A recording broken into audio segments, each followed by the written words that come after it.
জিবরিল মিকাইল জিজ্ঞাসা করছে মা জালা আরাকা তাবকি, যখনই দেখি চোখে পানি কেন? বলছে উম্মতের জন্য চোখের পানি শুকায়, চোখের পানি উম্মতের জন্য শুকায় না। যিনি 23 বছর বড় তো কাছে, প্রথম ওহীর থেকে কান্না শুরু, মুদ্দাসসির থেকে কান্না শুরু। ইয়া আইয়ুহাল মুদ্দাসসির কুম ফাআনবির রাব্বাকা ফাকাব্বির সিয়াবাকা ফাতাহহির, এই ওহীর থেকে কান্না শুরু। খাদিজা জিজ্ঞাসা করছে, বুখারীতে আছে, কাঁদেন কেন আপনি কম্বলের বাহিরে কেন? বলছে খাদিজা ওই ফেরেশতা আবার আসছে। আর আয়েশা বলছে কুম ফাআনবির, খাদিজা এই জন্য চোখে পানি চলে আসছে। মক্কা পুরা মুশরিক, মান আদউ ওয়া মান ইউজিব, কে আমার ডাকে সাড়া দিবে, আমি কাউকে ডাকবো? খাদিজা বুকের ভিতরে টাইনা নিয়ে বলছিলেন আনতা আউয়ালা দাঈ আনা আউয়ালা মুজিবা, কেউ সাড়া দেখ আর না দেখ আমি দিব, আমি আমি। ওই দিন থেকে কান্না শুরু। আমি কান্না দেখাইতেছি, কান্না এটা দিয়ে শেষ করে দিব, কান্না দেখাইতেছি। 23 বছর কাঁদছেন। আরশে যায়া পর্যন্ত বলেন, আরশ চিনেন? আল্লাহ আরশ দেখান নাই, আরশ থেকে মুসা আলাইহিস সালামকে দেখানোর জন্য তাজাল্লি দিছিলেন, তাজাল্লি। তুর আপনারা দেখেন না, আমি কিভাবে আপনাদেরকে বুঝাবো? তুর পাহাড় তো আমি চোখে দেখছি, আপনাদেরকে এখানে বসে আমি তুর পাহাড় কেমনে বুঝাবো? তাজাল্লা লিল জাবাল, 40 দিন বেহুশের মতো ছিলেন, 40 দিন মুসা আলাইহিস সালাম, অথচ আরশে পাশে বসা, কাবা কাউসাইন আও আদনা। তীর ধনুক নিয়ে আসলে আপনাদেরকে আমি কাবা কাউসাইনে বুঝাইতে পারবো, তীর ধনুক ছাড়া বোঝানো যাবে না। তীরের মধ্যখানে ধনুক রাইখা যখন কামান রে টান দেয় তো দুই মাথা এসে লাইগা যায়, এটার নাম হলো কাবা কাউসাইন আও আদনা। এরকম বন্ধু বন্ধুর সাথে লেগে গেছে। ওইখানে যে উম্মত বলেন নাই, যদি বলতো তাহলে আত্তাহিয়াতের ভিতরে আপনি পড়েন কোত্থেকে ওয়ালা ইবাদিল্লাহিস সালিহিন, কোত্থেকে পড়েন?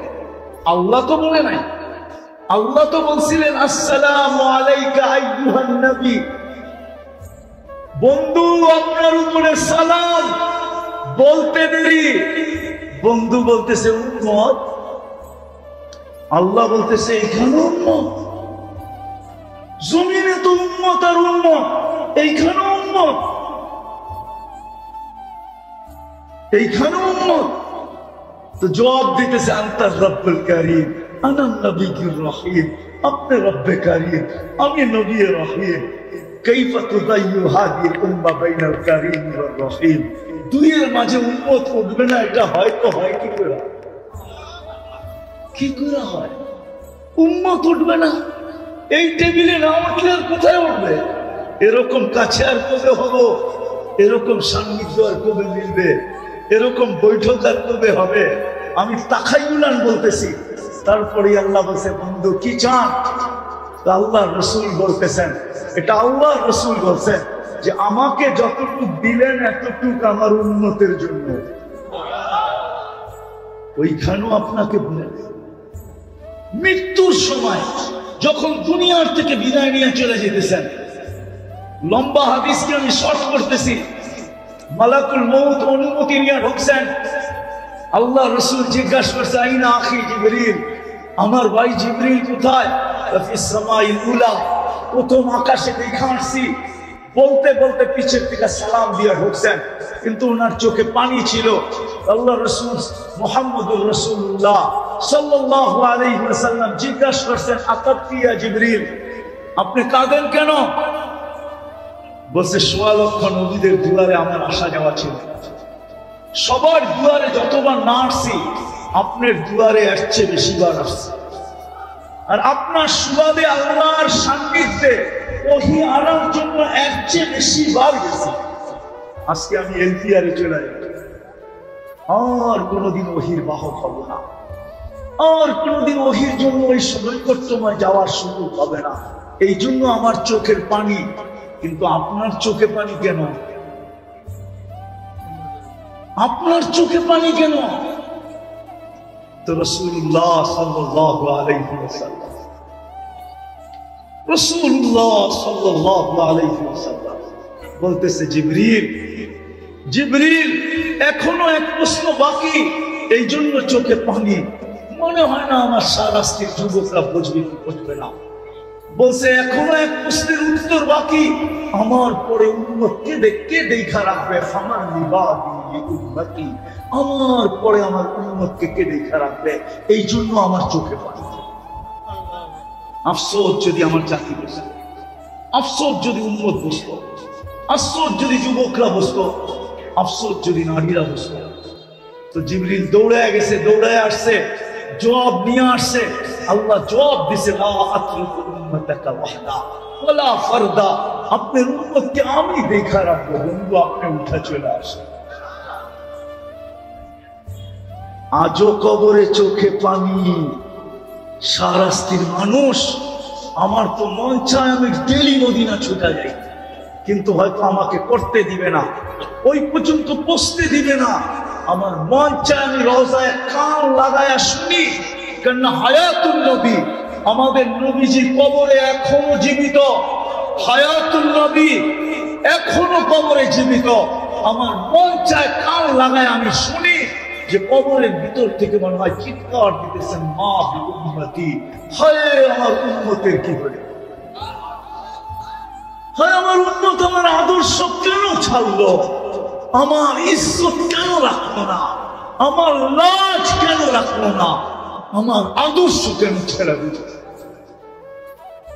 আমি পুরা টিম নিয়ে আসতে পারি, যারা স্বপ্নে দেখছেন, এখনো আল্লাহ ওয়ালারা স্বপ্নে দেখেন আল্লাহ রাসূল উম্মতের জন্য কবরও কাঁদতেছে। চলেন বাকিটা কিতাবের থেকে শুনেন। আবুল আইস সামারকান্দি রহমতুল্লাহ আলাইহি লেখছেন, জানি না আপনাদের দিলে গাঁথবে কি গাঁথবে না। আবুল আইস সামারকান্দি রহমতুল্লাহ আলাইহি লেখছেন, আল্লাহর রাসূল যখন কবর থেকে উঠবে, সর্বপ্রথম আল্লাহর রাসূলকে উঠাবে, মুহাম্মদুর রাসূলুল্লাহ সাল্লাল্লাহু আলাইহি ওয়াসাল্লামকে উঠানো হবে, আর কাউকে উঠানো হবে না। জিবরিল পর মারবে, উনি উঠবে। তো আবুল আইস সামারকান্দি লেখছেন, উঠবে, ওহুয়া ইয়াবকি ওয়া ইয়াকুল, চোখে পানি নিয়ে উঠবে, কাঁদতে কাঁদতে উঠবে, আর বলতে থাকবে, জিবরিল ময়দানের যেদিকে তাকাই ওদিকেই তো ফাঁকা দেখি, ডাইনে তাকাই তো ফাঁকা, বামে তাকাই তো ফাঁকা, সামনে তাকাই তো ফাঁকা, পিছে তাকাই তো ফাঁকা, আমার উম্মত কোথায়? ইসলামের রং নাই, না যুবকের কাছে ইসলামের রং আছে, না যুবতীর কাছে ইসলামের রং আছে, না শিক্ষিতের কাছে ইসলামের রং আছে, না অশিক্ষিতের কাছে ইসলামের রং আছে, না গ্রাম্যদের কাছে ইসলামের রং আছে, না শহরবাসীর কাছে ইসলামের রং আছে। কারো কাছে ইসলামের রং নাই। আল্লাহ চিনবে না তো চিনবে না কেন? আল্লাহ বলে, মুসলমান তোমাকে আমি কুদরত দিয়া বানাইলাম, তুমি আমার ইজ্জত রাখলে না, তুমি আমার লাজ রাখলে না, আমি সবর করব তো করব কতদিন? আজকে যেন আল্লাহ আমাদের বিরুদ্ধে চলে গেছে। দ্বিতীয়, আল্লাহ নির্বাচিত করা বাছাই করা উম্মতে মুহাম্মদী বানাইছেন। ও শাহরাস্তির মানুষ, যে উম্মত হওয়ার জন্য নবীরা চোখের পানি পর্যন্ত ঝরাইছেন। আমি তুর পাহাড় দেখছি বিদায় আমার ভিতরে অনুভূতিটা বেশি। আমি কিতাব দেখা বলতেছি না, তুর পাহাড় দেখা বলতেছি। আমি তুর পাহাড় যখন দেখতে গেছি তখন আমার ভিতরে অনুভূতি আসছে। বাদায়া নেহার ভিতরে লেখা আছে, মুসা এরকম কোন কিতাব নাই, এরকম কোন আসমানি কিতাব নাই, এরকম কোন নবী নাই, এরকম কোন রসুল নাই, এরকম কোন উম্মত নাই যাদের মুখে মুখে আমাদের আলোচনা না ছিল, আমাদের নবীর আলোচনা না ছিল, আমাদের আলোচনা না ছিল, কোরআনের আলোচনা না ছিল, সাহাবাদের আলোচনা না ছিল। কোরআন এই দিকে ইঙ্গিত দেয়, মাসালুহুম ফিত তাওরাতি ওয়া মাসালুহুম ফিল ইনজিল। তোমাদের আলোচনা আসমানি সমস্ত কিতাবের ভিতরে আমি ভরা দিছি, সমস্ত নবী রাসূলদের মুখে মুখে লাগায়া দিছি, সমস্ত উম্মতের ভিতরে ছড়ায়া দিছি। এই জন্য মুসা আলাইহিস সালাম এক পর্বে আসছে, এই উম্মতের প্রতিদিন শুনতে শুনতে শুনতে শুনতে একদিন মুসা আলাইহিস সালাম ফাতারাদাত তাওরাত, তাওরাতকে সরাইয়া দিয়েছেন আর বলছে আল্লাহ এই কিতাব লাগবে না, যেই কিতাব আল্লাহ নিজের কুদরতি হাতে লেখা দিয়েছেন, ফাতারাদাত তাওরাত, তাওরাতকে সরাইয়া দিয়া বলছে আল্লাহ লাগবে না, আমাকে উম্মতে মুহাম্মদী বানায়া দেন। আর কতই উম্মতের ফজিলত শুনবো। আল্লাহ বলতেছে মুসা সাবাক্তা মিনহুম, অনেক আগে চলে আসছো, উম্মত হওয়ার কোনো স্কোপ নাই। একটু ঠান্ডা হয়েছেন, বলছে ফারিনি, তাইলে একটু চেহারা দেখায় দেন। আল্লাহ বলে বাছাই করা শোকেজে রাইখা দিছি, বন্ধু আশা ব্যতীত বাহির করবো না। কি মনে হয় বুঝেন নাই? কোথায় রাখছে? কোথায়? শোকেজে বন্ধু আশা ব্যতীত কি বাহির দেখানো, চেহারা দেখানো যাবে না। বলতেছে আসমিনি সাউতাহুম, তাইলে একটু আওয়াজ শোনায় দেন। আল্লাহ আমাদেরকে রূহের জগতে ডাক দিয়েছেন উম্মতে মুহাম্মদ। ডাক দিতে দেরি, আমরা সাড়া দিতে দেরি করি নাই। আমরা সাড়া দিছি লাব্বাইক আল্লাহুম্মা লাব্বাইক, লাব্বাইক ওয়া সাদাইক। আল্লাহ আমরা উপস্থিত, আপনার ডাকে সাড়া দিতে পারে আমাদের ভাগ্য খুলে গেছে। আল্লাহ জিজ্ঞাসা করছে মুসা আলাইহিস সালাম কেমন শুনলা আওয়াজ? মা সামিতু আহসানা মিনহু, এত সুন্দর আওয়াজ জীবনে শুনি। এত সুন্দরভাবে জবাব দেওয়া যায় এটা কখনো ধারণাও ছিল। চলেন আরেকটা শুনে। নবী নবী দানিয়েল আলাইহিস সালাম, উনি বড় চালাক ছিলেন। চালাক, উনি উম্মত হওয়ার দোয়া করেন নাই। উনি জানেন উম্মত হওয়ার দোয়া করলে কবুল হবে না, তো উনি দোয়া করছেন আল্লাহ আমি উম্মত হইতে চাই না, মৃত্যুর পরে যেন আমাকে সুরক্ষিত রাখা হয়। উম্মতে মুহাম্মদী যখন আসবে তো এদের হাতের মাধ্যমে কাফন পরাইয়া আমাকে যেন দাফন করা হয়। আল্লাহ ওনার দোয়া কবুল করছেন। তো রাসূলুল্লাহ সাল্লাল্লাহু আলাইহি ওয়াসাল্লাম একদিন মজলিসে বলতেছিলেন সাতুফতা তুস্তার, ইরাকের ঐতিহাসিক নাম হলো তুস্তার। একদিন ইরাক স্বাধীন হবে। সাতাজিদুনা ফিহি দানিয়াল, তোমরা দানিয়াল আলাইহিস সালামকে পাবে, যিনি তোমাদের হাতের কাফন আর দাফনের জন্য অপেক্ষা করতেছেন। তো যেদিন ইরাক স্বাধীন হয়, আবু মুসা আশআরী রাদিয়াল্লাহু তাআলা আনহু বলতেছিলেন এই হাদিস আমার মাথার ভিতরে বাড়ি মারতেছিল, খটকাইতেছিল, খটখট করতেছিল। আমি তালাশে নেমে গেছি যে দানিয়াল আলাইহিস সালামকে কোথায় পাবো। তো আমি রাজপ্রাসাদের ভিতরে ঢুকলাম, তো দেখলাম এক খুনখুনে বৃদ্ধ বসা, তার মাথার উপরে একটা তাবুত রাখা। তো আমি বৃদ্ধকে জিজ্ঞাসা করলাম লিমানি তাবুত, এই কফিন কার? তো খুনখুনে বৃদ্ধ বলল যে লি দানিয়াল আলাইহিস সালাম, এই কফিনের ভিতরে দানিয়াল আলাইহিস সালামকে রাখা আছে। আর দানিয়াল আলাইহিস সালামের উপাধি ছিল হিব্বুল্লাহ। কি? এখন তো আবার পিছিয়ে যেতে হবে আমাকে। আমাদের নবীজিকে আল্লাহ এক এক নবীর এক একটা গুণ দিয়েছেন। 20 নবীর কয়টা? 20টা গুণ দিয়েছেন। যখন আমাদের নবীজি দুনিয়াতে আসেন, মাত্র মার পেটের থেকে চাদরে রাখছেন। চাদরে রাখতে দেরি ডাইন দিক হয়ে সেজদা করতে দেরি করেন নাই, লম্বা সেজদা। তারপরে সেজদার থেকে উঠা তাহিয়াতের সুরতে বসছেন, আর শাহাদাত আঙ্গুলি উপরের দিকে উঠাইতে দেরি।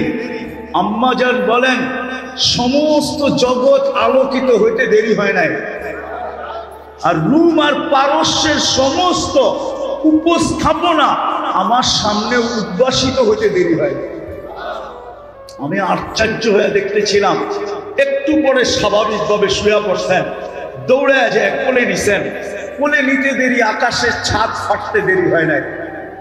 আকাশের ছাদ ফাটতে দেরি, ঘরের ভিতরে কুয়াশা ঢুকতে দেরি করে নাই। এক সময় পুরা ঘর কুয়াশায় আচ্ছন্ন হয়ে গেছে। উপর থেকে একটা আওয়াজ আসছে, গাইয়িবু হাদা তিফ, কয়েক মিনিটের বাচ্চা, যেই বাচ্চাকে গায়েব করো। তুফু মাশারিকাল আরদি ওয়া মাগারিবাহা, সমস্ত জগৎ ঘুরে নিয়ে আসো। হাত্তা ইয়ালামাল খালকা বিইসমিহি ওয়া নাতিহি ওয়া সূরাতিহি, সমগ্র সৃষ্টি যেন আমার বন্ধুকে চেহারায় চিনে, নামে চিনে, গুণে চিনে। পর মুহূর্তে যেন কেউ না বলতে পারে যে আমি আপনার বন্ধুকে চিনি না, এই কথা যেন বলার সাহস কাউকে না হয়। আম্মা জান বলে আওয়াজ আসতে দেরি, আমার কোলের থেকে গায়েব করতে দেরি করে নাই। একটু পরে আওয়াজ আসছে, আরিদু আলাইহি কুল্লি রুহানি, সমস্ত রুহানি জগতের জিনিস এই বাচ্চার সিনার ভিতরে ভরো। মিনাল জিন্নি, জিনদের, ইনসি, মানুষের, ওয়াল মালাইকা, ফেরেশতাদের, ওয়াল ওয়াহশি, সমগ্র প্রাণীর যত ভালো গুণ আছে, ও তৈরি, এমনকি পাখির ভালো গুণটা পর্যন্ত ঢুকাও। তারপরে আওয়াজ আসছে, আতুহু, তর্জমা করবো না, শুধু শোনায় চলে যাব। আতুহু খুলুকা আদম, মারিফাতা শীশ, সুজাআতা নূহ, খুল্লাতা ইব্রাহিম, লিসানা ইসমাঈল, রিদা ইসহাক, ফাসাহাতা সালেহ, হিকমাতা লূত, বুশরা ইয়াকুব, জামালা ইউসুফ, সবরা আইয়ুব, তাআতা ইউনুস, জিহাদা ইউশা, সৌতা দাউদ, হুব্বা দানিয়াল, ওয়াকারা ইলিয়াস, জুহুদা ঈসা, কুওয়াতা মূসা, হাইবাতা সুলাইমান, ওয়া ইলমাল খিজির। উপর থেকে ফেরেশতারা জিজ্ঞাসা করছে, নবী তো এই 20 জন না? আওয়াজ আসছে, অজমিদুহু ফি জামি আখলাকিন নবিয়্যিন, সমস্ত নবীদের আখলাকের ভিতরে এই বাচ্চাকে ডুবায়া দাও, ডুবায়া। তো দানিয়াল আলাইহিস সালাম ছিল হিজবুল্লাহ, উনি দোয়া করছিলেন যে আমি যেন উম্মতে মুহাম্মদীর হাতে কাফন এবং দাফন পাই। আপনি তো জানেন না আপনার দান কত। ওই রসুলের উম্মত আল্লাহ আমাদেরকে বানাইছে, ওই রসুলের উম্মত বানাইছে, ওই রসুলের উম্মত বানাইছে। কিন্তু আজকে আমরা নবীর লাজ রাখি, ইজ্জত রাখি নাই, যার কারণে আজকে এই দুরবস্থা মুসলমানের। আল্লাহ নারাজ হয়ে গেছেন।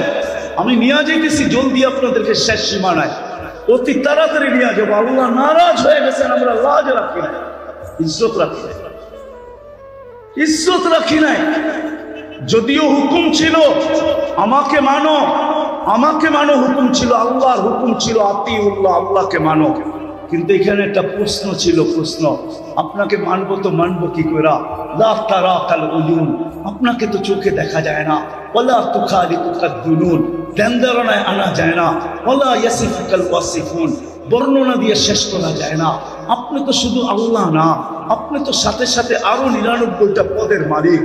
আপনি তো রহমান, আপনি তো রহিম, আপনি তো মালিক, আপনি তো কুদ্দুস, আপনি তো সালাম, আপনি তো মুমিন, আপনি তো মুহাইমিন, আপনি তো আজিজ, আপনি তো জব্বার, আপনি তো মুতাকাব্বির, আপনি তো খালিকুল বারিউল মুসাব্বিরুল গফফারুল ওয়াহাবুল ওয়াহাবুর রাযাকুল ফাত্তাহুল আলিমুল কাবিদুল বাসিতুল খাফিদুল রাফিউল মুতিসুল মুতিল্লুস সামিউল বাসীরুল হাকামুল আদলুল লতীফুল খবীরুল হালিমুল আযীমুল গফুরুশ শাকুরুল আরিফুল কবীরুল হাফিজুল মুকিতুল হাসিবুল জলিলুল করিমুল রকিবুল মুজিবুল ওয়াসি আল হাকিমুল ওয়াদুদুল মজিদুল বাঈসুল শহীদুল হকুল ওয়াকিলুল কবিতুল মকিনুল ওয়ালিদুল হামিদুল মুসি আল মুবদি আল মুঈদ আল মুখি আল মুমিত আল হাইয়্যু আল কাইয়্যুম আল ওয়াজিদ আল মাজিদ আল ওয়াহিদ আল আহাদ আল সামাদ আল কাদির আল মুক্তাদির আল মুকদ্দম আল মুআখখার আল আউয়াল ওয়াল আখির আল যাহির ওয়াল বাতিন আল ওয়ালি আল মুতাওয়ালি আল বাররু আল তাওয়াব আল মুনতাকিম আল আফু আল রাউফ মালিক আল মুলক যাল জালালি ওয়াল ইকরাম المقسط والجامع والغني والمغني المانع الضار النافع النور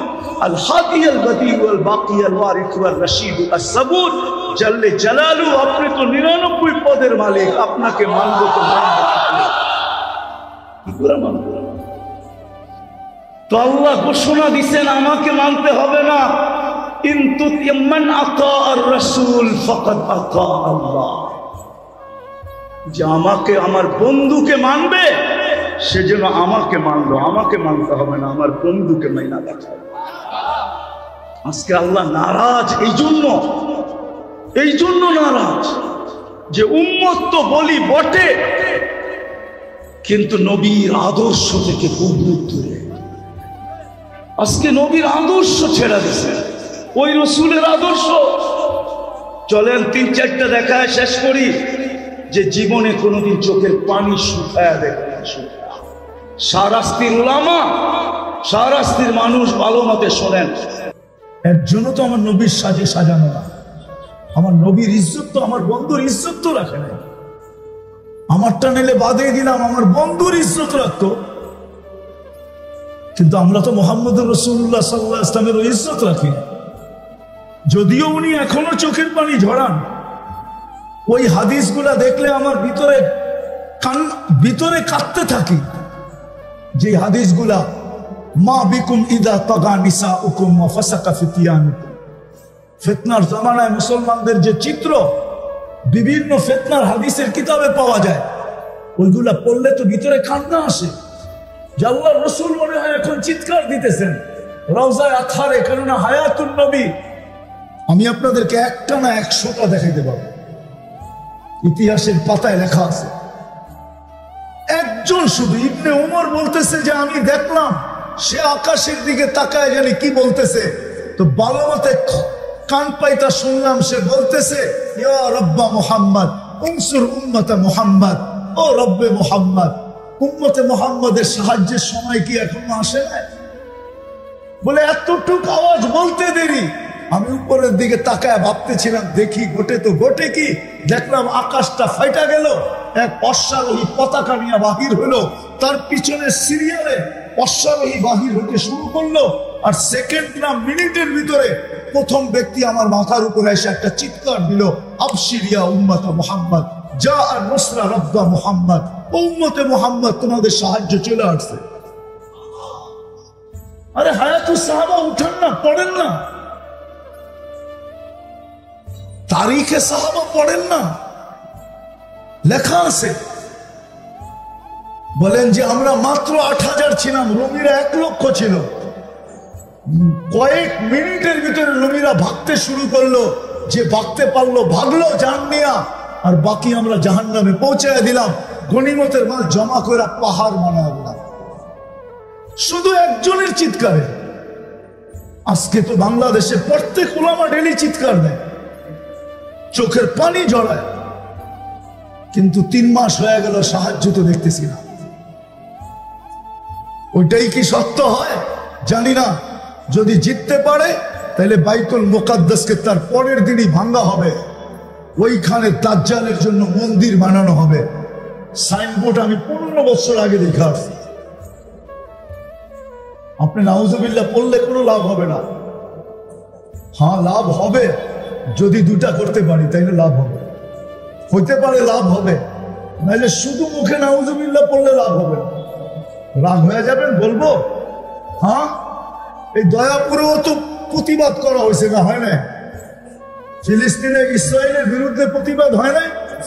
হ্যাঁ, কিন্তু যেদিন থেকে যুদ্ধ আজ পর্যন্ত একজন আমাকে হাত উঠায় বলো যে প্রতিবাদের পরে কন্টিনিউ আজ পর্যন্ত ডেলি রাত্রে 2 রাকাত সালাতুল হাজাত পড়া আল্লাহকে এই কথা বলছে যে মালিক প্রতিবাদ তো করলাম 7 সমুদ্র 13 নদীর এই পার থেকে, কিন্তু এখন আসলাম আপনার কাছে অভিযোগ করার জন্য। এরকম ডেলি 2 রাকাত সালাতুল হাজাত পড়ছে কয়জন আছে আমাকে হাত উঠায় বলতে পারবে? মনে হয় রাগ হয়ে গেলেন, ঠিক না? না না, রাগ হয়ে গেলেন, কেন আমার ওয়াজই তো ঠান্ডা, আমি তো গরম করতে শিখি নাই। কয়জন হাত উঠাইতে পারবেন বলেন? কিন্তু উচিত তো ছিল যেদিন প্রতিবাদ করছি প্রথম দিন, ওই দিন প্রতিবাদের ভিতরে বক্তৃতার ভিতরে এটাও বলা দরকার ছিল, ভাই প্রতিবাদ করলাম তো ঠিক আছে, কিন্তু রাত্রে কিন্তু অভিযোগ জানাবো আল্লাহকে। এটা তো উচিত ছিল, কোরআনের শিক্ষা ছিল। আরেকটা বললেও তো কেউ হাত উঠাইতে পারবে না, এটাও তো আল্লাহ রসুলের শিক্ষা ছিল। আর সাদকাতু তারুদ্দুল বালা, প্রতিবাদের সাথে সাথে তো এই 2টা স্লোগান দেওয়া, এই 2টা কথা বলা দরকার ছিল আমাদের জাতিকে, যে আজকের থেকে ফিলিস্তিনের জন্য 2 টাকা সদকা করি। আল্লাহ রসুল বলছে সদকার ভিতরে পাওয়ার আছে। এইখানের কুমিল্লার যুবকরা আমার কথা একমত হবে, ওদের একটা কোডওয়ার্ড আছে, মারমু এইখানে পড়বি যায় আরেকখানে। ওই জিজ্ঞাসা করেন, আমি পুরাটা বললাম না, ওদেরটারে একটু ঘুরে গেড়ায় বললাম আর কি। মারমু এইখানে পড়বি যায় কি, হ্যাঁ আরে না, আমি ওদেরটা বললাম ঘুরে গেলে। আমরা যদি এইখানে সৎকা দিতাম, হতে পারতো সৎকা দিতাম এইখানে, এটার প্রভাব যায় পড়তো ইসরায়েলে। আমরা তো দেই নাই। রাগ হয়ে গেলেন? এই জন্য মেরে দোস্ত শেষ জায়গায় চলে আসছি। আসেন, আজকে মুসলমান নির্যাতিত। इस घर को आग लगी है इस घर के चिराग से, मुझे अपनों ने लूटा गैरों में कहां दम था, मेरी किश्ती वहां डूबी जहां पानी कम था। আপনি বলবেন হুজুররা তো আছে, এত বড় এত হুজুর দয়াপুরে, এরাই তো যথেষ্ট। না না, এটা উম্মত, হুজুর না। যদি এটাই সত্য হতো, হুজুর যদি সত্য হতো, তাহলে আম্মা জানের জিজ্ঞাসা করার কোনো প্রয়োজন ছিল না। আনহুলিকু ওয়াফিনা সালেহুন, আল্লাহর রাসূল আমরা ধ্বংস হইতে পারি যখন নেককার লোক আমাদের ভিতরে থাকবে। তো আল্লাহ রাসূল বলছে ইদা কাসুরাল খাবাস, খারাপ লোকের সংখ্যা যখন বেড়ে যাবে, তখন নেককার লোকদেরকে হাতের ভিতরে হাত কড়ি করতে হবে, পায়ে বেড়ি করতে হবে, গলায় ছিকল পড়তে হবে, জেল জরিমানা কাটাইতে হবে নেককার লোকদের। এটা উম্মত উম্মত উম্মত উম্মত যদি না হতো তাহলে আমি বলতাম না। আজকে আমরা নির্যাতিত শুধু মুহাম্মদুর রাসূলুল্লাহ সাল্লাল্লাহু আলাইহি ওয়াসাল্লামের আদর্শে আদর্শবান না হওয়ার কারণে। আমি তো বলি যদি শুধু একটা আদর্শবান হইতো উম্মত, একটা আদর্শ, যদি উম্মত 5 ওয়াক্ত নামাজও পড়তো, আর কিছু করুক আর না করুক, 5 ওয়াক্ত নামাজও যদি 100% পড়তো, তাইলেও মনে হয় এক নামাজের দ্বারাই যথেষ্ট হয়ে যেত। উম্মতের উপরে কেউ আঙ্গুল উঠানোর ক্ষমতা হতো না। একদিকে আঙ্গুল উঠাইতে দেরি, আল্লাহ নাইমা আসতে দেরি করতেন। বদরে তো আল্লাহ এটাই বলছিলেন, ওমা রমাইতা ইদ রমাইতা ওয়ালাকিন্নাল্লাহ রামা। বন্ধু, আপনি খেলেন না, আমরা খেলছি। আল্লাহকে যদি প্রশ্ন করি, তাহলে এত দূরে মদিনার থেকে নিয়ে আসলেন কেন বদরে? বদর কিন্তু মদিনার থেকে অনেক দূরে, কেন নিয়ে আসলেন? তা আল্লাহ যেন আমাকে বোঝাইতে চায়, বেকুব বন্ধু, এখানে না আসলে তো খেলাও হইতো না। খেলা জমানোর জন্য বন্ধুকে নিয়ে আসছি, যাতে খেলা জমক। আর দর্শক না হইলে তো খেলতেও মজা লাগবে না। বন্ধুকে তো দর্শক হিসাবে নিয়ে আসছি, খেলছি তো আমি। আজকে আল্লাহই খেলতেন। এই জন্য আসেন আমরা তওবা করি, আসি এই বিশাল মজমার থেকে তওবা করি। আসি প্রথম তো তওবা করি। করবেন তওবা? কে কে করবেন দেখি? তাহলে আল্লাহকে বলেন না, হাত উঠায়, আল্লাহ অতীত থেকে তওবা করলাম। নামান হাত। দ্বিতীয় আমাদের কাজ হলো উম্মতকে বুঝান। এটা শুধু টাকা পয়সা অনেকে অনেক রকম বলে। মেরে দোস্ত, চিৎকার দেওয়া সহজ, বাস্তব অন্য জিনিস। আমি চিৎকারের বিরোধিতা করতেছি না, চিৎকার অন্য জিনিস, বাস্তব অন্য জিনিস। বাস্তব অন্য জিনিস। আমি বিরুদ্ধে বলতেছি না, আমি পক্ষে, ফিলিস্তিনের পক্ষে। কিন্তু আপনি আমার মতো ফিলিস্তিনের গলিতে কাঁদেন নাই, আপনি আমার মতো কাঁদেন নাই, আপনি আমার মতো কাঁদেন নাই। শুধু শুধু আল্লাহ রসুল বলেন নাই কিয়ামতের সবচেয়ে বড় আলামত ওয়াইলুল লিআরাব মিন শাররি কাদ ইকতারাব। উঠান কিতাব। আমরা তো দুনিয়া ঘুরে দেখি, বিধায় আমার ভিতরে ফিলিংস ভিন্ন, আপনার ভিতরে ভিন্ন। আমি আপনার বিরুদ্ধে না, আমার স্টাইল ভিন্ন, আপনার স্টাইল ভিন্ন। বিধায় আসেন দ্বিতীয় যেটা, আমরা একজন আরেকজনকে বুঝাই যে আমরা এটার থেকে অতদিন বাহির হতে পারবো না যতদিন পর্যন্ত আমরা ইউটার্ন না নিব। ইউটার্ন কোরআন এটাই বোঝায়, যাহারাল ফাসাদ ফিল বাররি ওয়াল বাহর বিমা কাসাবাত আইদিন নাস লিউযিকাহুম বা'দাল্লাযী আমিলু লাআল্লাহুম ইয়ারজিউন। আজকে রাস্তা একটাই খোলা, ইউটার্ন নেওয়া, আল্লাহর রাসূলের আদর্শকে দিকে ফিরে আসা। একজন আরেকজনকে বুঝান যে যতদিন পর্যন্ত না ফিরব ব্যাপার কঠিন থেকে কঠিন হতে থাকবে। দ্বিতীয়, আল্লাহ এটাই চান, নাহলে হাদিসে কুদসিতে কেন বলবে ইনতাবু ফাআনা হাবিবুহু? তওবা করতে দেরি, ইউটার্ন নিতে দেরি, আমাকে বন্ধু হিসাবে পাইতে দেরি হবে। যে উম্মতে মুহাম্মদী হিসাবে অস্তিত্ব তো নিলাম বটে, আল্লাহর কুদরতি হাত দ্বারা সিলেকশন হলাম তো হলাম, সিলেক্টেড হলাম তো হলাম, নির্বাচিত হলাম তো হলাম। কোরআন তো আমাদের প্রশংসায় ভরা। এমন কোন নবী আসে নাই যে এই উম্মতের প্রশংসা করেন নাই, এমন কোন কিতাব আসে নাই যে এই কিতাবের ভিতরে আমাদের কথা লেখা না ছিল, এমন কোন উম্মত দুনিয়াতে আসে নাই যারা আমাদেরকে না চিনত। সমস্ত উম্মত এই উম্মত আমার উম্মতে মুহাম্মদীকে চিনত, নাহলে বদায় না। হ্যাঁ, কেন আসবে? ফাতারাত আত-তাওরাত, মুসা আলাইহিস সালাম তো কিতাবই সরায় দিয়া বসে উম্মত বানায় দেন না। কিতাব উঠাইলেই দেখি উম্মতে মুহাম্মদী, উঠাইলেই দেখি উম্মতে মুহাম্মদী, উঠাইলেই দেখি উম্মতে মুহাম্মদী। ওই মর্যাদাশালী উম্মত তো বানাইছিলেন, নাহলে দানিয়েল আলাইহিস সালাম 2500 বছর অপেক্ষা করবে কেন? উঠান বদায় না, হ্যাঁ লেখা আছে, তাহকিক আপনারা করে নেন।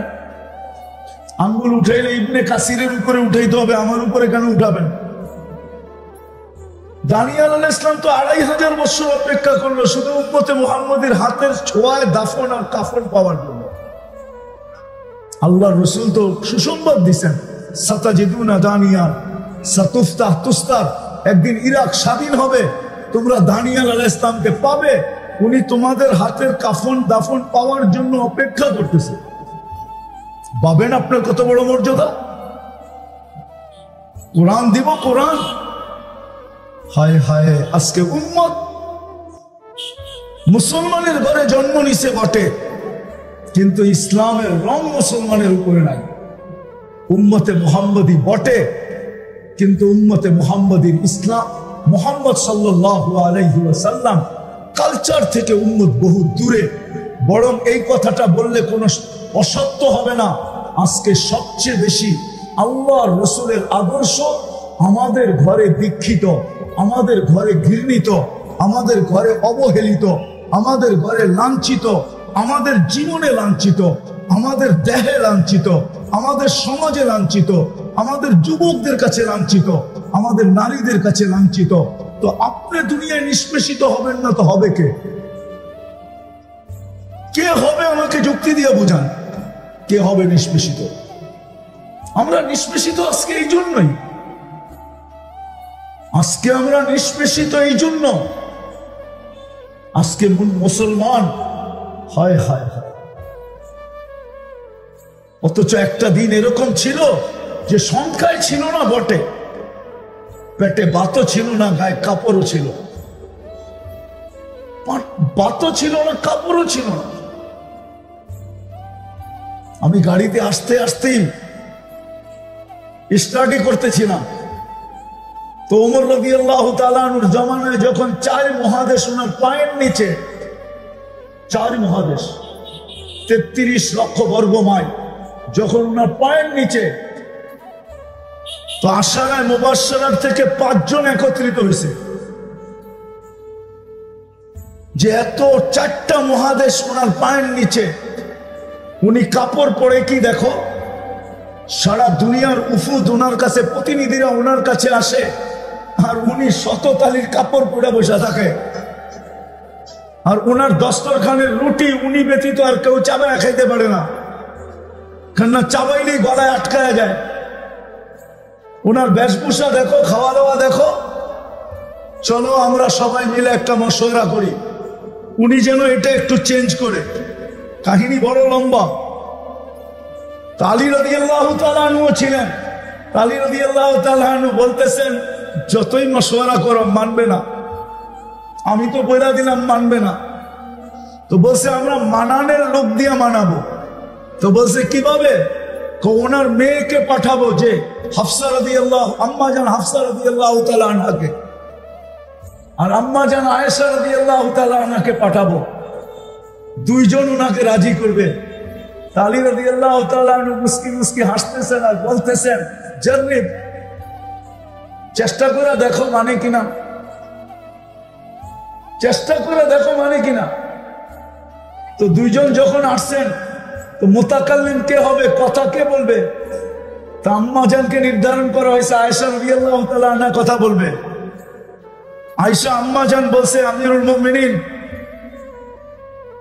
রাসূলুল্লাহ সাল্লাল্লাহু আলাইহি ওয়াসাল্লামের জামানায় তো ফতুহাত হয় নাই, বিপ্লব ঘটে নাই, সারা দুনিয়া ইসলাম ছড়ায় নাই, নেয়ামতও আসে নাই।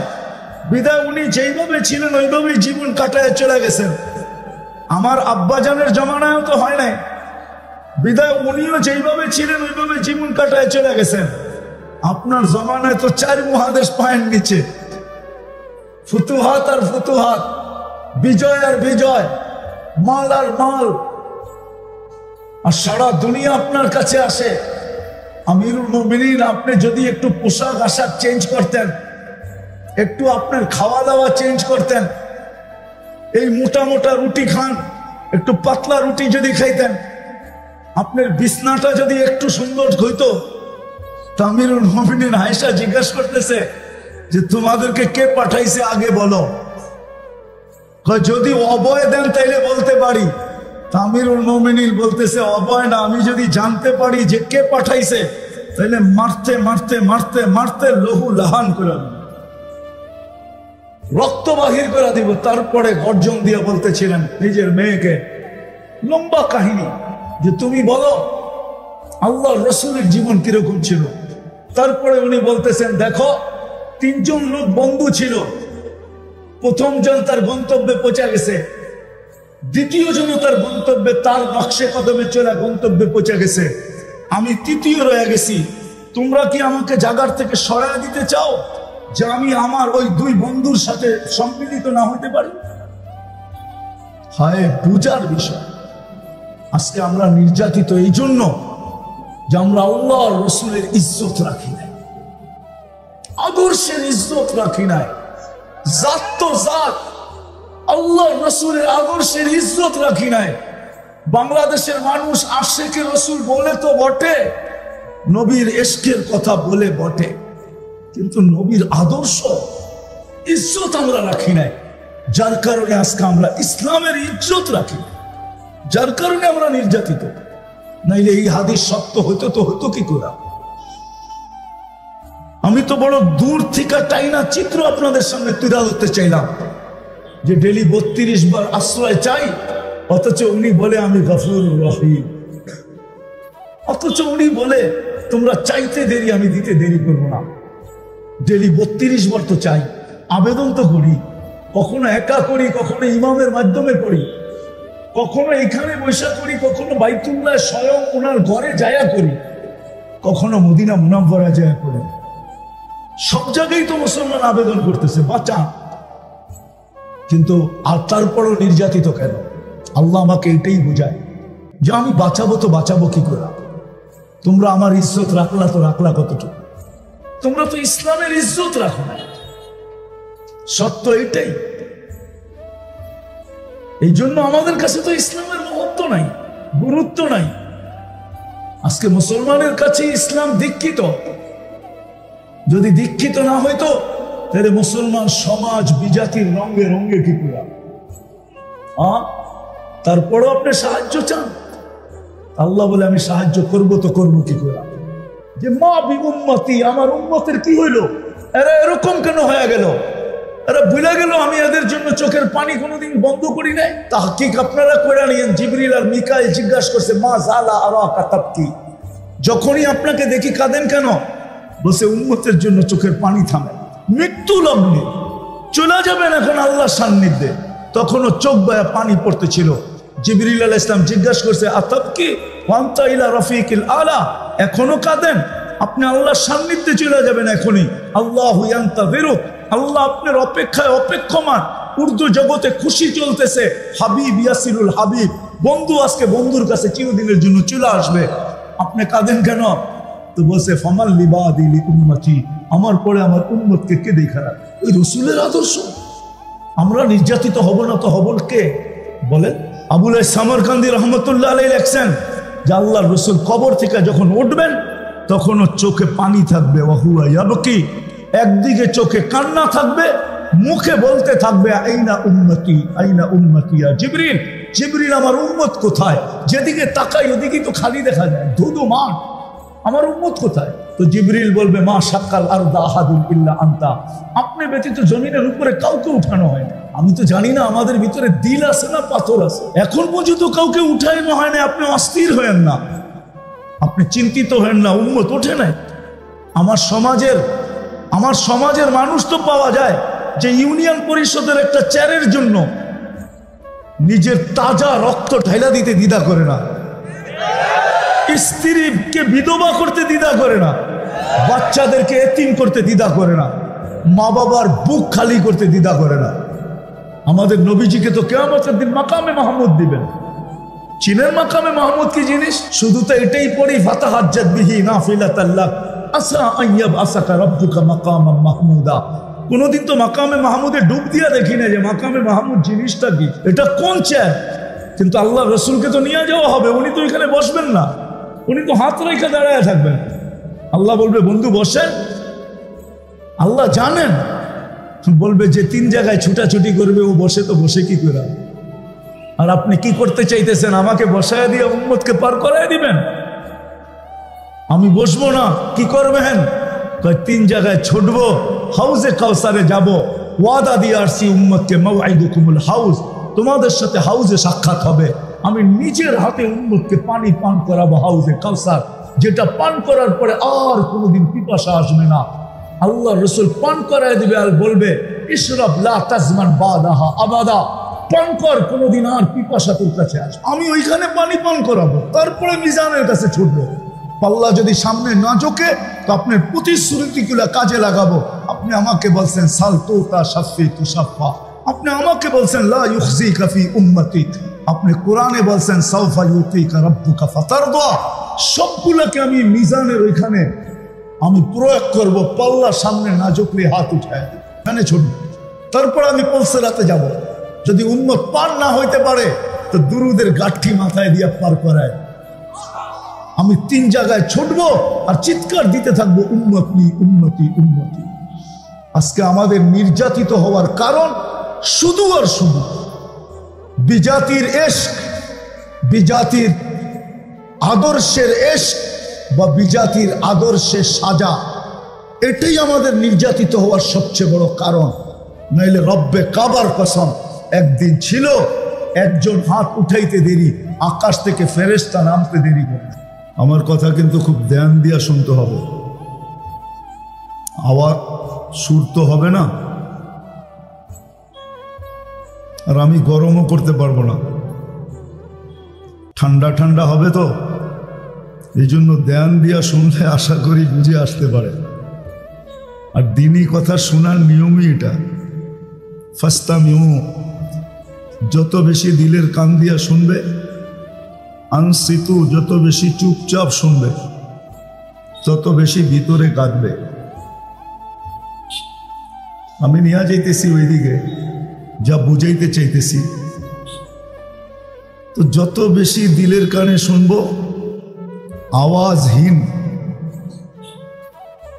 চুপচাপ, নড়াচড়া কম করতে পারলে সবচেয়ে ভালো হয়, যেন নড়াচড়াও না হয়। তাইলে দিনই কথা দিলে গাঁথে, আর না হলে দিনই কথা দিলে গাঁথবে না।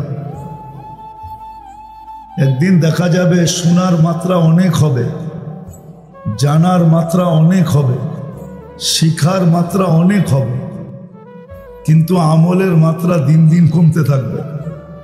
আজকে আমার সমাজের এটাই সবচেয়ে বড় অবক্ষয়, যে জানে অনেক, সবাই বলে আমি জানি,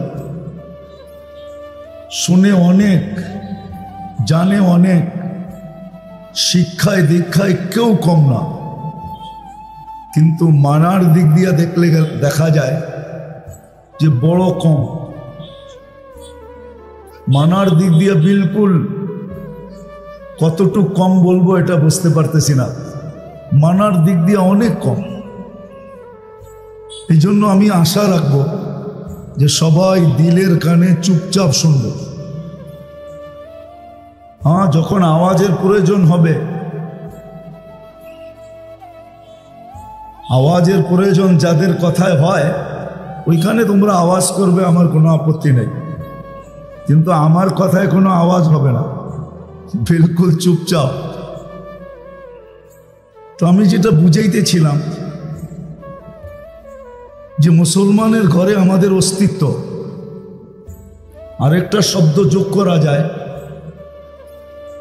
যে আমরা উম্মতে মুহাম্মদী হিসাবে অস্তিত্ব নিলাম। দুনিয়া আখেরাতে পুরস্কারের অভাব নাই আমাদের জন্য। কোরআন তাকাইলে দেখা যায় এই উম্মতের জন্যই কোরআন, পুরাটা যেনই এই উম্মতের প্রশংসায় ভরা, অঙ্গীকারে ভরা, ওয়াদায় ভরা। কিন্তু উম্মত হিসাবে অস্তিত্ব তো নিলাম, বড় বড় ওয়াদা তো আমাদের সাথে হইল। দুই চারটা দেখাই, তারপরে আমার কথা বুঝে আসবে। কুরআন তো বলে এই উম্মতি সদা সর্বদা উপরে থাকবে, আনতুমুল আলাউনা, এই উম্মতি সবচেয়ে উপরে থাকবে, কোনোদিন নিচে নামবে না। উলাইকা লাহুমুল আমান, নিরাপত্তার চাদর দিয়ে সদা সর্বদা ঢাকা থাকবে। লাহুম রিজকুন কারীম, ক্লান্তিহীন পালবে আল্লাহ এই উম্মতকে, সম্মানের রিজিক দিবে, ক্লান্তিহীন পালবে। আরেক হাদিসের ভিতরে দেখলে তো দেখা যায় যে পাখির মতো পালার অঙ্গীকার। হায়াতান তাইয়্যিবা, সুখের জীবনের ওয়াদা আমাদের সাথে। ইন্নাল ইজ্জাতা লিল্লাহি ওয়া লিরাসূলিহি ওয়া লিল মুমিনিন, ইজ্জতের মালা আমাদের গলায় পরানো থাকবে। 5টা দেখাইলাম, আরো 5 ডজন দেখানো যায়, কিন্তু বাদ বলে একটা টিপলেই হয়। জ্ঞানী লোকরে ইশারা করলেই বলে যথেষ্ট হয়। আর যদি জ্ঞানী না হয় তো মিনারা দেখাইলেও নাকি চিনে না। যখন এত কিছু আমাদের জন্য, কিন্তু আজকে যদি তাকাই সারা দুনিয়ার দিকে, তাহলে দেখা যাবে মুসলমানের থিকা নিকৃষ্ট কোনো জাতি মনে হয় দুনিয়াতে বর্তমানে নাই। সারা দুনিয়ার চোখে সবচেয়ে নিকৃষ্ট মুসলমান। আমি প্রমাণ দিতেছি, সবচেয়ে বেশি নির্যাতিত মুসলমান। আচ্ছা, নিকৃষ্ট না মানবেন, নির্যাতিত মানবেন না? এটা মানবেন না? না, হুজুররা মানতে মনে হয় রাজি না। সবচেয়ে বেশি নির্যাতিত মুসলমান। কারণ কি? কেন নির্যাতিত? কেন নিষ্পেষিত? কেন অবহেলিত? কেন ঘৃণিত? কেন দীক্ষিত? কেন নিকৃষ্ট? নিকৃষ্ট যদি না হইতো তাহলে ডেলি 200-250 মানুষ কে হত্যা করা হইতেছে ফিলিস্তিনে। 3 মাসের কাছাকাছি হইতে চলল। আজ পর্যন্ত তো কোনো প্রাণীবাদীরা, যারা প্রাণী নিয়ে কাজ করে, প্রাণীবাদীরা, যেমন বাংলাদেশে এক সময় নিয়ম ছিল, আমি ঢাকা শহরের নিয়ম বলতেছি, কুমিল্লা শহরের নিয়ম আমি জানি না। আমি ছোটবেলায় ঢাকা শহরে দেখতাম রাত্রের বেলা সিটি কর্পোরেশনের লোক আসতো, কুকুরগুলাকে ধরতো আর ইঞ্জেকশন দিত আর ট্রাকে উঠায় নিয়ে যেত। কিন্তু এখন প্রত্যেক দিন যাবেন, যত রাত্রেই যাই, যেই গলিতেই ঢুকি, মানুষ না থাকলেও কুকুরের সম্মিলন থাকে। 2, 4, 20টা 30টা কুকুর পাওয়া যায়।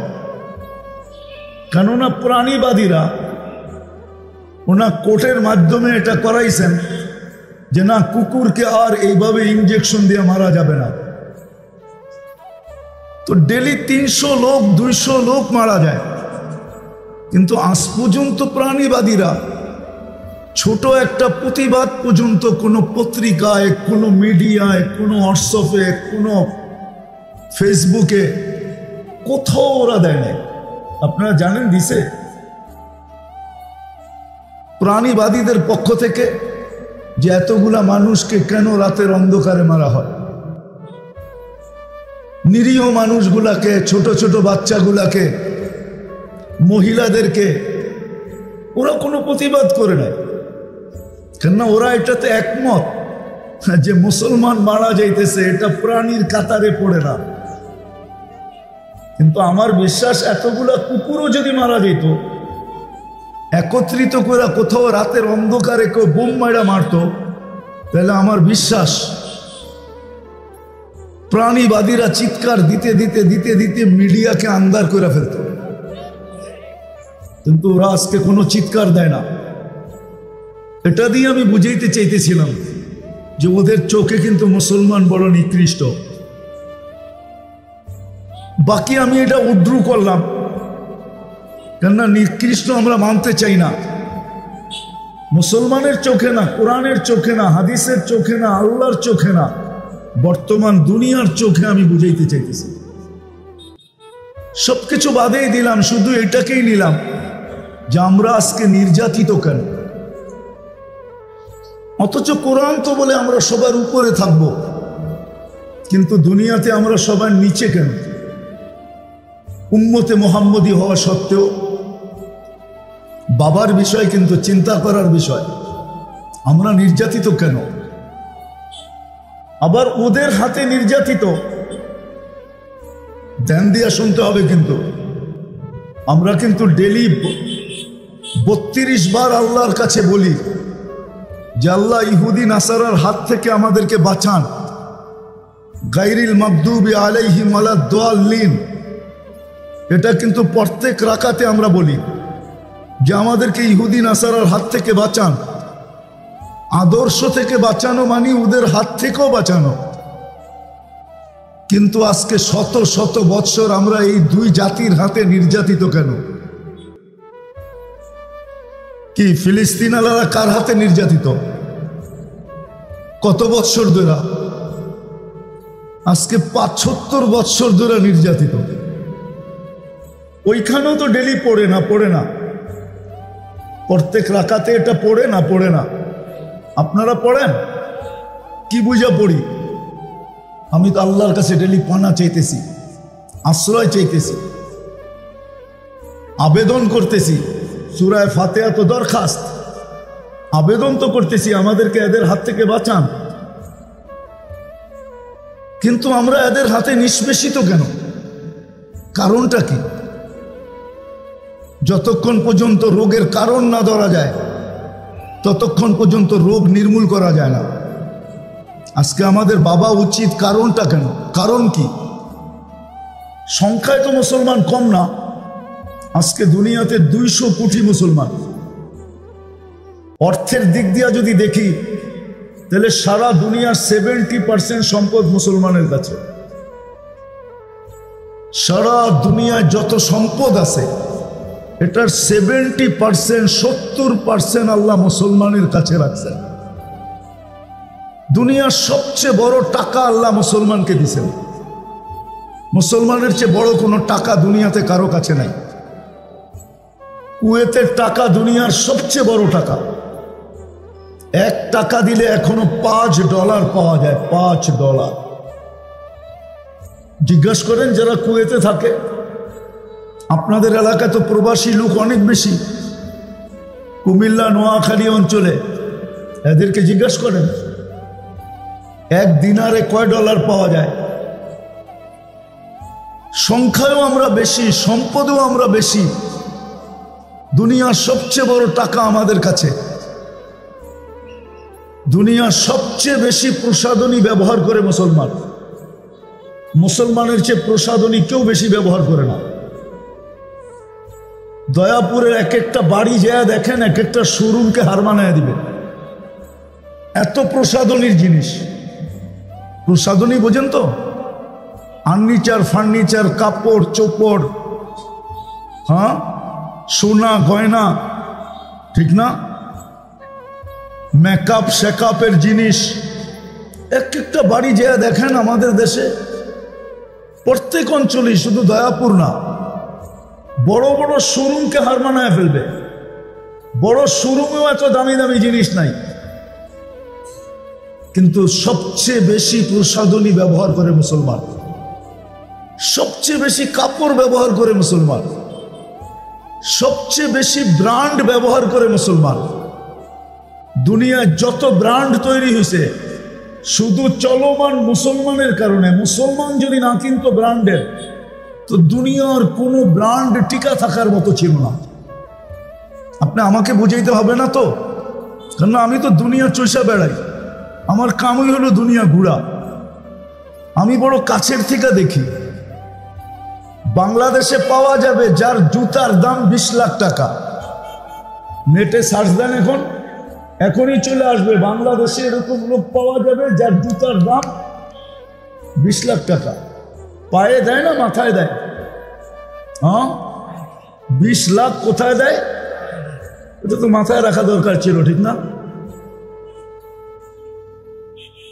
বাংলাদেশে পাবেন আপনি এক একটা টি শার্টের দাম 1 থেকে 1.5 লক্ষ টাকা, আরো বেশি পাবেন।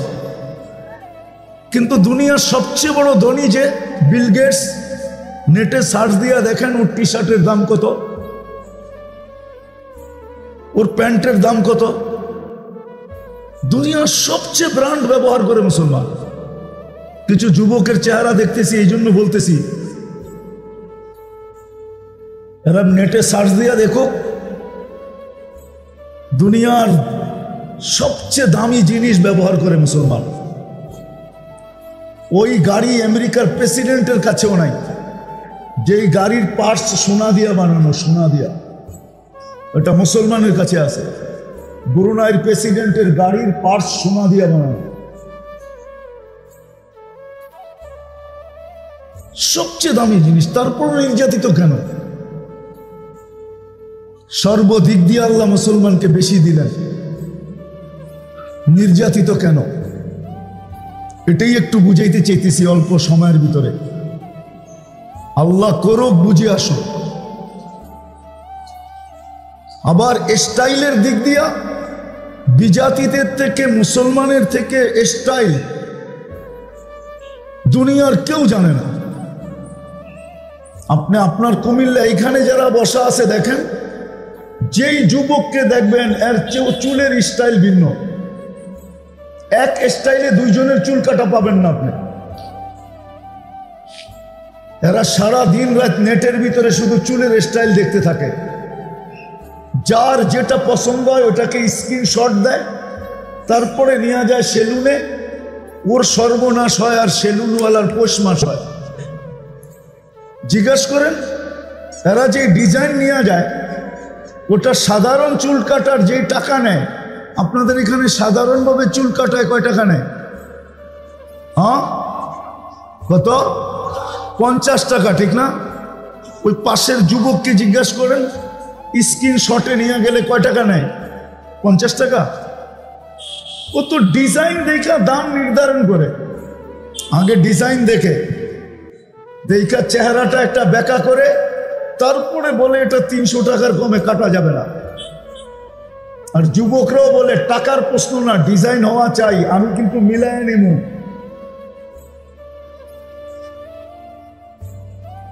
আমি সত্য বলতেছি। 14 তারিখ কুমিল্লায় যেভাবে উদযাপিত হয়, আমি কসম খায় বলতে পারি আমি আমেরিকায় এরকম উদযাপন হইতে দেখি নাই। 14 তারিখ হুজুররা চিনবে না, তোমরাও চিনো মাদ্রাসাওয়ালারা। ইন্না লিল্লাহি, জামু তো জামু করি। আমি তো মনে করছি মাদ্রাসাওয়ালারা বোঝে না 14 তারিখ কি জিনিস, এই জন্যই তো আমি মাসের নামও বলি নাই। কেননা 14 তারিখ যারা বুঝার ওরা বুঝবে। আমি তো আমেরিকাতে একবার ছিলাম 14 তারিখে, অস্ট্রেলিয়ায় ছিলাম একবার, ওইখানেও তো আমি এরকম উদযাপন হইতে দেখি নাই। ফুল নিয়ে এরকম মারামারি হইতে দেখি নাই। কুমিল্লায় তো ফুল নিয়ে মারামারি হয়, জিজ্ঞাসা করেন যুবকদেরকে। 14 তারিখে ফুল নিয়ে কারাকারি হয়, শুধু যুবকদের মাঝে না, যুবতীদের মাঝেও হয়। এমন না যে যুবতীরা একবারে দুধের দোয়া, তা না। মিন্নি এইখানেও পাওয়া যাবে। মিন্নি বোঝেন? মনে হয় বোঝে নাই। সলনায় ফাঁসায়া তারপরে জবা করে দেয়, এটা কুমিল্লায়ও পাওয়া যাবে। 14 তারিখে মেসেজ দেয় 20 জনকে, কিন্তু দাঁড়ায় থাকে একজন নিয়ে, 19 জনের দূরের থেকে খালি তাকায় থাকে। তারপরে মিলা স্লোগান বাহির করে, মিছিল বাহির করে, ছ্যাক খাইলা আমার ভাই, আগেরটা বললাম না, আগেরটা ওরাই মিলায় নিবে না। আমি তো আমেরিকা তো দেখি নাই, বরং একজন আরেকজনের সাথে দেখা হইলে গালে গাল লাগায় আর এতটুকু বলে ইউ আর মাই হানি, তুই আমার মধু, বাস শেষ। অস্ট্রেলিয়া তো দেখি নাই 31st নাইট আমার দেশে যতটুকু উদযাপিত হয় আমি কোথাও দেখি নাই। দুনিয়ার তো কোনো মহাদেশ বাদ নাই, 7টাই তো দেখলাম, উন্নত দেশও তো বাদ নাই, কিন্তু 31st নাইট তো আমি আমার দেশের মতো দেখি নাই। যুবকদেরকে জিজ্ঞাসা করেন, ওদের তো নির্দিষ্ট জায়গা আছে, ওইখানেই লাফালাফি করে। আর এই দয়াপুরেরও এরকম কোনো বাড়ির ছাদ নাই যেখানে লাফালাফি না করে, না করে না। তাহলে সর্বদিক দিয়েই তো আমরা আগে, তারপরও আমরা সারা দুনিয়া নির্যাতিত কেন? আমি যুবকদেরকে একটা প্রশ্ন করব, যুবক, 99% আমার সমাজের মানুষ ইহুদি খ্রিস্টানদের আদর্শে আদর্শবান, এদের সবকিছুকে ভালোবাসো, নাইলে তোমার চুলের স্টাইল এরকম হবে কেন? উম্মতে মুহাম্মাদীর চুলের স্টাইল তো কোরআনে বর্ণিত আছে যে মুহাল্লিকিনা রুহুসাকুম আও মুকাসসিরিন, চুলের স্টাইল তো কোরআনে দেওয়া আছে। মা বোনদের সাজগোজ তো আল্লাহর রাসূল শিখায় গেছেন।